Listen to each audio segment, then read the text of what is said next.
Les achats responsables au menu de notre débat tout de suite avec Fanny Bénard. Bonjour, bienvenue. Vous êtes associée directrice d'opération France de Buy Your Way. À vos côtés, Sabine Jean. Bonjour, bienvenue à vous aussi. Vous êtes la fondatrice de A-Lab. C'est quoi Buy Your Way ?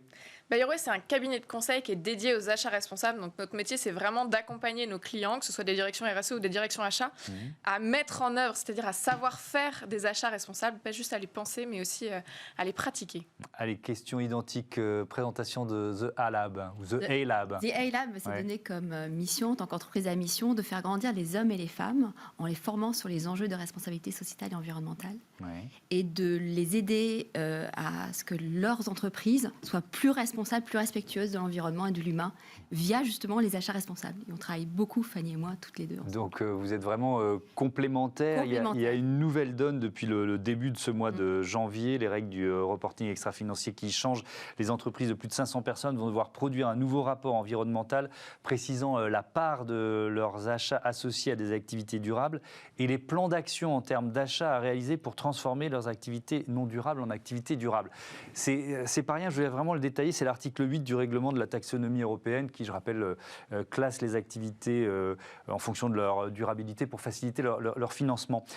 Concrètement, Fanny Bénard, ça concerne quelles dépenses, ce dont on parle là ? Ça concerne tout type de dépenses et c'est ça qui va être peut-être complexe pour les entreprises, c'est de pouvoir identifier dans des grandes masses d'achats avec beaucoup de catégories d'achats différentes, celles qui justement sont plus responsables, sont plus contributives pour la société. Et c'est donc à la fois ce qu'on appelle les achats directs, donc ce qui participe directement à la production de l'entreprise, mais aussi tous ces achats indirects, donc tous ces achats des fonctions support. Ouais. Mais ça peut être quoi ? Ça peut être de la maintenance, de l'entretien, de la R&D, tout ça, ça rentre dans la définition ? Tout ce qui est payé en fait à un fournisseur tiers. Ouais. D'accord. Quel que soit le métier. Ouais. Alors, ce qui est intéressant, c'est l'état de préparation peut-être des chefs d'entreprise ou des cadres dirigeants face à ces enjeux. Vous diriez quoi si vous deviez les placer sur un curseur de 1 à 10, Fanny Bénard ? Là, en fait, on touche de plus en plus de plus petites entreprises que celles qu'on touchait avant avec ces règles de reporting. Et donc, elles ne sont pas toutes prêtes, ils ne sont pas tous prêts, ces chefs d'entreprise, déjà à reporter, c'est-à-dire à pouvoir dire ce qu'ils et elles font. Et donc, à récolter les informations nécessaires. Les plus grosses entreprises aujourd'hui ont des facilités à savoir concrètement qui sont leurs fournisseurs, ce qu'elles achètent, où elles achètent, etc. Pour les plus petites, c'est plus compliqué. Et aujourd'hui, tout le monde n'est pas prêt à pouvoir accéder à ces exigences réglementaires. Ouais. Sabine Jean, il y a de la pédagogie à faire. Ça commence souvent par là, quoi. Énorme, oui, parce que en fait, moi, je me souviens d'une dernière formation que j'ai faite il y a quelques semaines où les acheteurs m'ont dit, mais on ne savait même pas qu'il y avait de la réglementation. Donc, on part de loin dans certaines entreprises. Ouais. Les entreprises découvrent cette réglementation et la taxonomie verte, c'est tout nouveau. Donc, je mets ma main à couper que 80% des acheteurs ne savent pas ce que c'est en fait. Ouais. Donc il y a beaucoup de travail de formation, beaucoup d'accompagnement pour que les acheteurs comprennent ce qu'il en est et que les acheteurs aussi fassent comprendre aux fournisseurs ce qu'il en est. Parce que le reporting, c'est grâce aux fournisseurs qu'on va le faire. Bien sûr. Et là, aujourd'hui, ça concerne, depuis le début de ce mois de janvier, les entreprises de plus de 500 personnes, mais ça va descendre. Ça va être plus de 250 d'ici quoi, 2-3 ans, c'est ça ? Ouais. L'objectif, en fait, c'est d'y aller graduellement pour que de plus en plus d'entreprises puissent en fait, reporter sur ce qu'elles font et notamment sur ce qu'elles achètent, pas que. Et donc, quand on parle d'entreprises de plus de 250 personnes, on rentre dans les ETI, mais c'est des grosses PME. Ouais. Donc, c'est souvent des entreprises qui ne sont pas structurées sur ces sujets-là. Il n'y a pas de direction RSE dédiée ou de gens pour faire du reporting. Ouais. On est bien d'accord, plus de 250, ce n'est pas au 1er janvier, là, 2022, ce sera plus tard. Qu'on n'ait pas des téléspectateurs qui s'affrontent en disant « je suis dedans ». Mais il est temps qu'elles se préparent. Mais oui, c'est ça qui est important et c'est pour ça que ce débat est intéressant parce que c'est un levier de décarbonation et d'efficacité. Moi, je voudrais qu'on insiste là-dessus. Pourquoi les deux, Sabine Jean ? Les achats sont efficaces quand ils permettent de fournir à l'entreprise le bon produit au bon moment, à la bonne qualité et pour décarboner beaucoup plus durable en fait. Et c'est parce que les acheteurs savent ce qu'ils achètent, connaissent bien leurs fournisseurs, connaissent bien leurs produits, qu'ils vont travailler sur l'efficacité de l'entreprise en fait, pour multiplier potentialiser l'efficacité de l'entreprise en fait. Même question, pourquoi c'est aussi un levier d'efficacité ? Ces achats responsables ? Alors, les achats responsables, c'est un super levier de responsabilité et d'efficacité parce qu'on connaît mieux sa chaîne d'approvisionnement quand on fait des achats responsables. Et même quand on pense décarbonation, aujourd'hui, ça paraît une montagne, la décarbonation sur les achats, parce que quand on voit tout ce qu'on achète, se dire qu'on va déjà bien mesurer et ensuite diminuer, c'est très compliqué. Mais en fait, ça permet vraiment de rentrer dans le dur et de mieux connaître ce qu'on achète. Et donc, d'être plus efficace. Nous, ça nous arrive, quand on fait des démarches achats responsables avec nos clients, en fait, de revoir le processus achat, de revoir ce qu'ils achètent et même au final de rendre la performance achat meilleure en faisant des achats responsables. Qui doit s'en emparer dans l'entreprise ? C'est le service achat par définition, ça semble une évidence, mais est-ce que c'est forcément une évidence d'ailleurs ? Il faut qu'il y ait un engagement déjà très fort de la direction, c'est vachement important. Parce qu'en fait, ça doit être un projet d'entreprise. Et la direction achat s'en empare, mais s'en empare avec les autres services. Parce que cette démarche achat responsable, elle décilote vraiment les entreprises. Parce que l'acheteur responsable, il doit prendre en compte les impacts environnementaux, sociétaux, et il n'a pas toutes les clés en fait.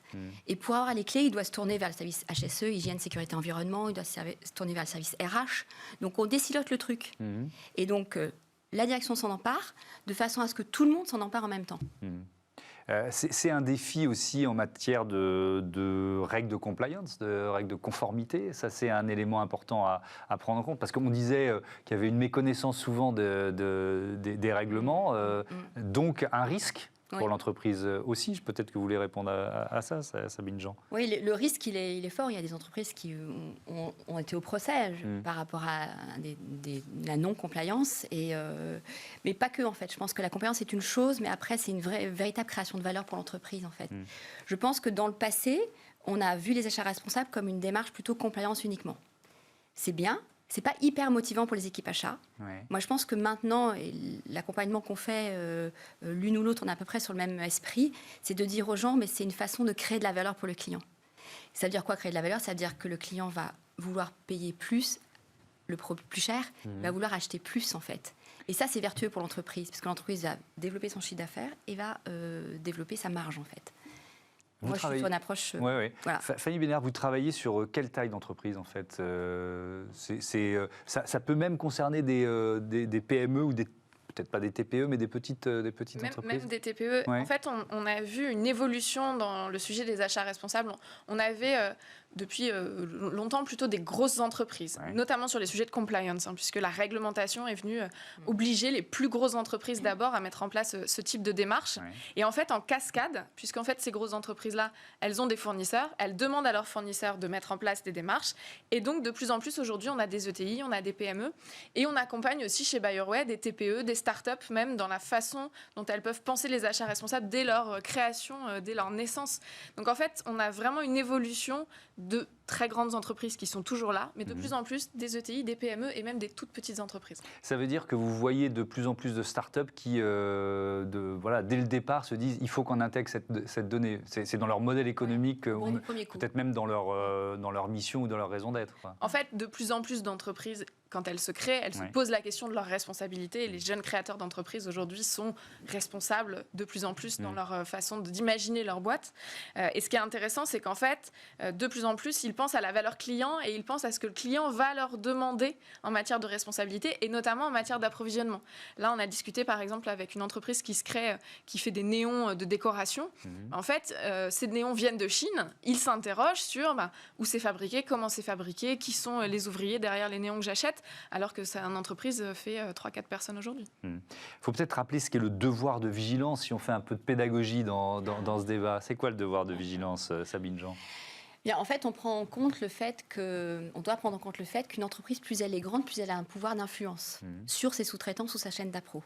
Et ce que dit le devoir de vigilance, c'est que l'entreprise multinationale, en France, c'est 5000 personnes minimum, doit prendre en compte, dans sa sphère d'influence, les atteintes graves, le mot grave est vachement important, aux droits humains ou à l'environnement. Et donc, on doit cartographier sa chaîne d'appro pour savoir où est-ce qu'il y a des risques d'atteinte grave aux droits humains et à l'environnement. Ce qui est, alors là, quand vous le dites, c'est simple, sauf qu'à réaliser, c'est beaucoup plus compliqué. Oui, parce à réaliser, c'est beaucoup plus compliqué. Il y a beaucoup d'intermédiaires pour remonter à l'origine du produit. Exactement. Et après, ce qu'on ne demande pas...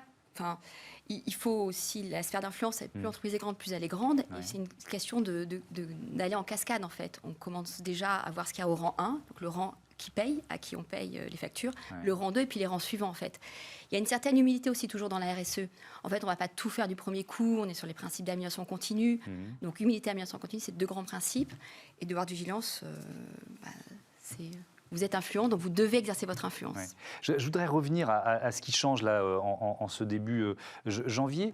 C'est cet article 8 du règlement de la taxonomie européenne. Fanny Bénard, il y a quoi comme risque? Il y a des sanctions? Il y a le fait de ne pas trouver de financement? C'est quoi exactement le risque pour une entreprise de plus de 500 personnes? Le risque principal, en fait, c'est de voir des financements et des investisseurs s'échapper, entre guillemets, ou blacklister certaines entreprises de leur portefeuille. Et ça peut vraiment mettre en risque, au-delà de sujet conformité, mais en fait la pérennité de l'entreprise et sa capacité à se développer et à investir. Et les sujets d'investissement socialement responsable, ils ne sont pas récents, mais l'intérêt vraiment de la réglementation et de la taxonomie, c'est justement de dire à partir de maintenant, ça devient réglementaire, on se pose vraiment ces questions, on est obligé de donner ces informations. Elles seront donc aussi plus claires et plus homogènes pour les investisseurs, puisque jusqu'à maintenant, on récupérait des informations qui n'étaient pas forcément comparables. Là, l'idée, c'est vraiment de rendre les choses plus comparables possible. Pour vous, c'est vraiment une nouvelle ère qui démarre là, depuis ce 1er janvier 2022 ? C'est une évolution. On sent, sur le sujet de la RSE en général, on avait de la soft law, donc plutôt du normatif pendant très longtemps. On est rentré dans le réglementaire. En France, la loi sur le devoir de vigilance est vraiment venue bouleverser les choses. Les entreprises, maintenant, on leur a dit, vous ne pouvez plus dire que vous ne savez pas où sont vos risques. C'était quelque chose de très, très fort. Je pense que la nouvelle ère, elle est vraiment née avec le devoir de vigilance. Et là, on continue cette évolution-là aujourd'hui. Dernier mot, il nous reste 1 minute 30 pour parler peut-être de relocalisation. Est-ce qu'il y a des pièges à éviter? Je ne sais pas laquelle des deux veut en parler prioritairement, mais quand on relocalise une partie de son activité, toujours sur cet angle des achats responsables. Oui, alors la relocalisation, c'est devenu un sujet très à la mode ensuite à la pandémie de Covid, et puis aujourd'hui, avec toutes les ruptures qu'on a. Mais en fait, relocaliser, c'est pas si simple. Aujourd'hui, on a des industries, des bassins industriels qui n'existent pas sur certaines catégories d'achats. Et donc, demander à des entreprises d'investir justement pour relocaliser, ça va être long et ça va être compliqué. Et il faut aussi éviter d'opposer le local qui serait responsable au pas local et au lointain qui serait irresponsable, entre guillemets. C'est pas forcément le cas. On peut aujourd'hui sourcer loin et de façon tout à fait responsable en termes de droits de l'homme ou d'environnement. Donc l'important, c'est de bien connaître ses fournisseurs, qu'ils soient loin, qu'ils soient proches de nous. Merci beaucoup, merci à toutes les deux. À bientôt sur Bismart. On passe à Smart Ideas avec un supermarché coopératif et participatif.